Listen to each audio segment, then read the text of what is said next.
মনে রাখবেন, স্রোতের বিপরীতে চলা মানুষগুলোই কিন্তু অমর হয়, তারাই পৃথিবীতে টিকে আছে। পৃথিবীতে যত নবী এসেছেন, যত রাসূল এসেছেন, তারা সবাই স্রোতের বিপরীতে ছিলেন। তাদের কথা সমাজের অনেক নবী আছে, তাদের কথা সমাজের 1% মানুষও শুনে নাই, অনেকের কথা সমাজের 5% মানুষও শুনে নাই।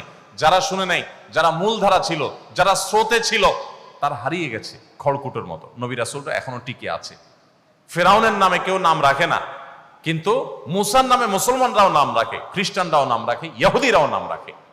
আপনি যদি দেখেন হামান, কারুন, নমরুদ, তাদের কারোর নামে কেউ নাম রাখে না, কিন্তু ইব্রাহিমের নামে খ্রিস্টানরা, ইহুদিরা আব্রাহাম রাখে, আমরা ইব্রাহিম রাখি।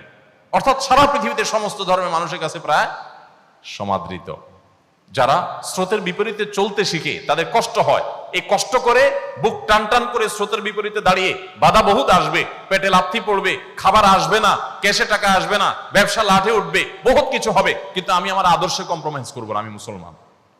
আমাকে আল্লাহর সামনে দাঁড়াতে হবে। ব্যবসা শুধু এখানে যদি থাকতো তাহলে ঠিক আছে, যা ইচ্ছা তা করতাম। ব্যবসা তো এটাই শেষ না, আসল ব্যবসা তো শুরু হবে আমার মৃত্যুর পর। সো আমি কি করছি তার প্রত্যেকটা টাকার হিসাব আমাকে পাই পাই করে দিতে হবে, যে আমি কি সৎভাবে কামাই করেছি না অসৎভাবে কামাই করেছি। সো এই জায়গায় আপনারা কম্প্রোমাইজ করবেন না।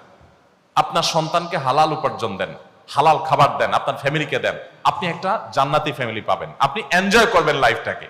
আর না হলে বাহিরে অনেক চকচকা দেখবেন, ভেতরে এতটাই সদরঘাট হবে, ভেতরে কুরে কুরে শেষ হবে, কাউকে বলতে পারবেন না। ভাবসাব জাহির করবেন, ছেলে হান করে, মেয়ে তান করে, কিন্তু ভেতরে ভেতরে আপনি শেষ হবেন যে ওরা যে কত বড় অমানুষ, কত বড় অসভ্য, কত বড় কুলাঙ্গার আমার সন্তানরা, এটা আমি ভিতরে ভিতরে টের পাবো, মানুষকে বলতে পারবো না।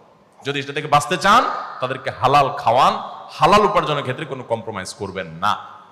আত-তাজিরুস সাদুকু মা'আন নাবিয়্যিন ওয়াস সিদ্দীকিন, যে সমস্ত ব্যবসায়ীরা ব্যবসার ক্ষেত্রে সততা অবলম্বন করেন, কিয়ামতের দিন তারা নবীদের সাথে, আল্লাহর সিদ্দিক বান্দাদের সাথে, প্রিয় আল্লাহর ওলিদের সাথে তারা কিয়ামতের দিন উঠবে বিশেষ সম্মানিত এবং বিশেষ মর্যাদাবান মানুষ হিসাবে।